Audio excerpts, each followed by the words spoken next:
Good evening, visitors. Welcome to the Australian War Memorial's last post ceremony. My name is Lexa Peterson, and joining us today from the Australian Army is Private Michelle Bauer. We warmly welcome the family of Lance Corporal William James Thomas Kelly, whose story will be told shortly. We welcome the veterans who have served, those that are still serving, and the families that love and support them. The live stream of this ceremony is made possible by the Returned and Services League of Australia and the RSL and Services Clubs Association. We welcome members who are watching the broadcast of this ceremony across Australia.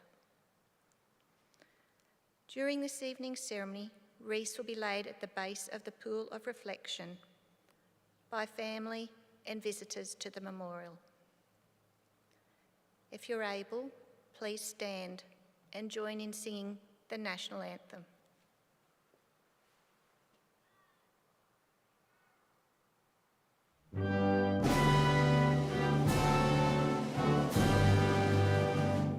Australians, oh, let us rejoice, for we are one and free. We've golden soil and wealth for toil, our home is got by sea. Our land abounds in nature's gifts of beauty, rich and rare.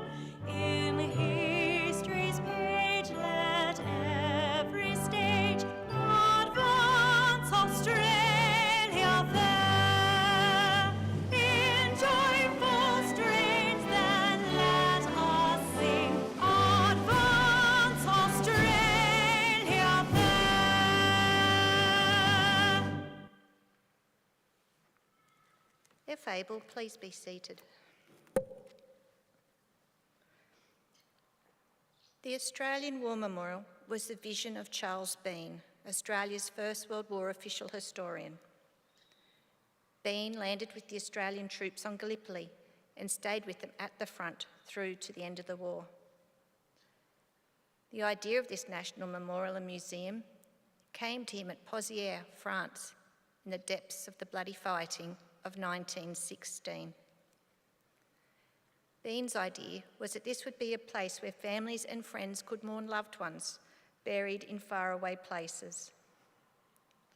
It would also be a place that could help all Australians understand what these men and women had endured and what they had done for us.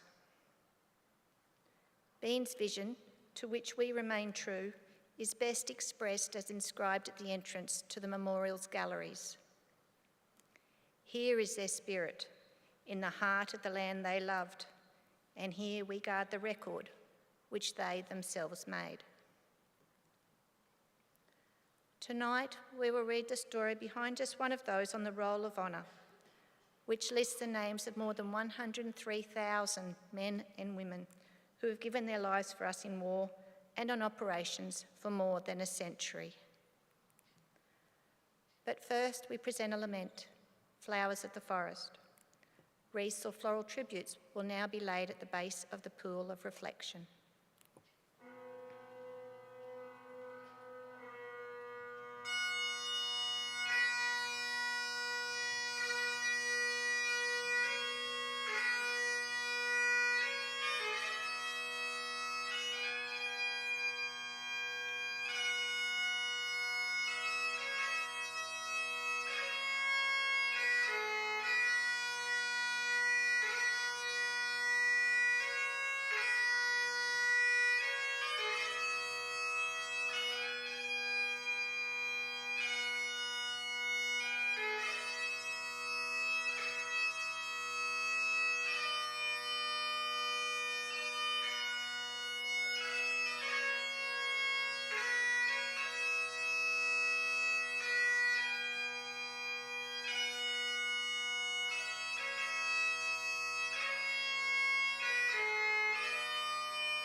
Today we remember and pay tribute to Lance Corporal William James Thomas Kelly.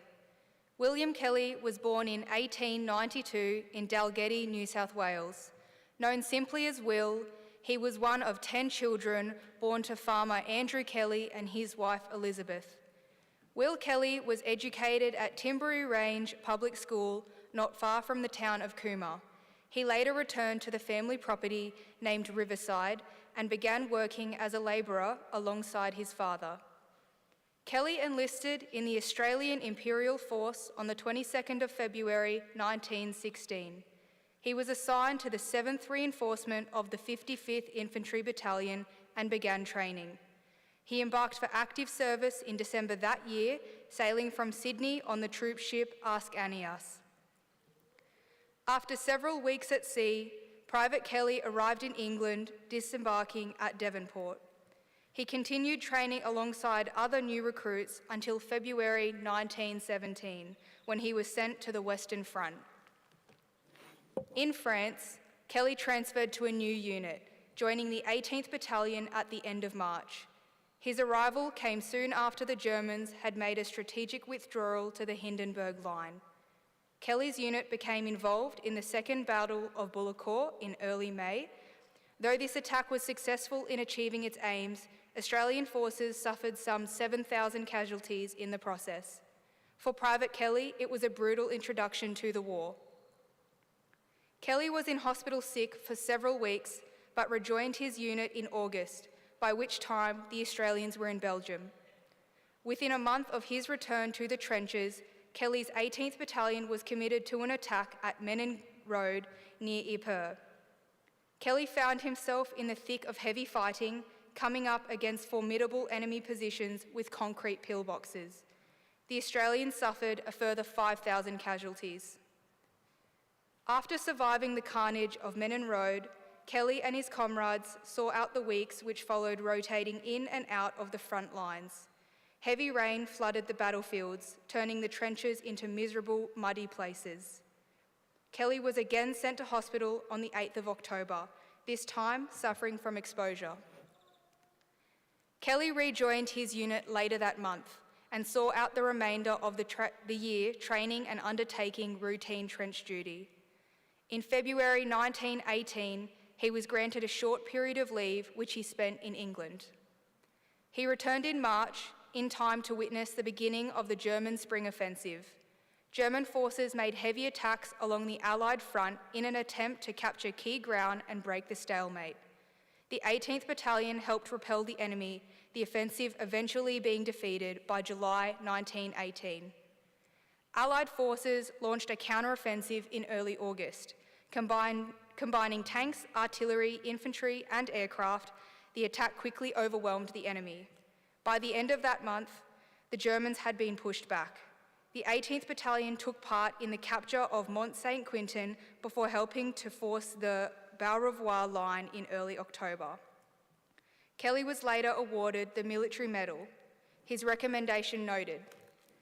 He was taking a message to battalion headquarters when he passed his company commander lying wounded in an exposed spot. Kelly stopped to assist him, but as he did so, the officer received 2 more wounds from machine gun bullets.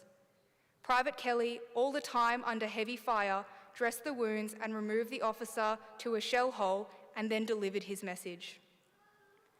Kelly was promoted to the rank of Lance Corporal before the armistice came into effect on the 11th of November 1918, putting an end to the war.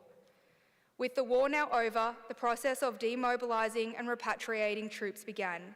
By the end of November, William Kelly was suffering from a severe type of influenza, which had been spreading rapidly.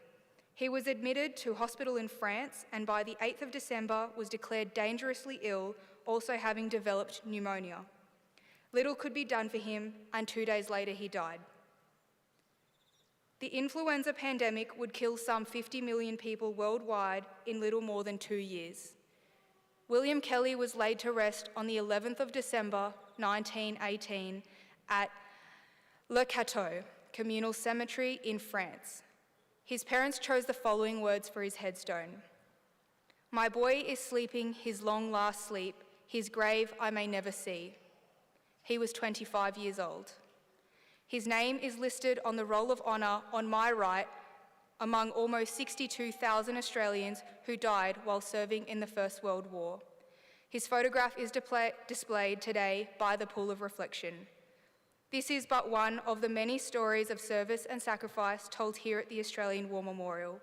We now remember Lance Corporal William James Thomas Kelly, who gave his life for us, for our freedoms, and in the hope of a better world.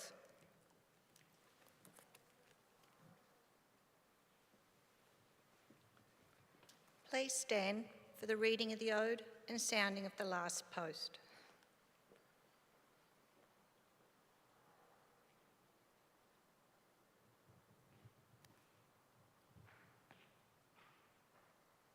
They shall grow not old, as we that are left grow old. Age shall not weary them, nor the years condemn. At the going down of the sun, and in the morning, we will remember them. We will remember them.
Lest we forget.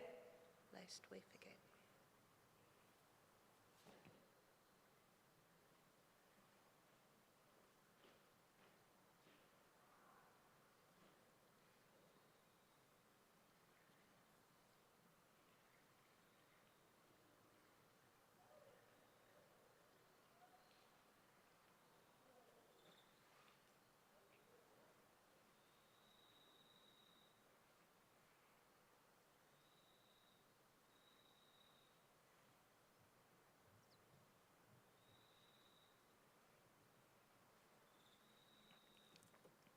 We leave you this evening with the words of the memorial's founder, Charles Bean. Many a man lying out there at Pozières or in the low scrub at Gallipoli, with his poor, tired senses barely working through the fever of his brain, has thought in his last moments, well, it's over. But in Australia, they will be proud of this. Ladies and gentlemen, that concludes the last post ceremony. On behalf of the Director, staff and volunteers, thank you for visiting the Australian War Memorial today and for your continued support during the Memorial's development project. We wish you all a very pleasant evening.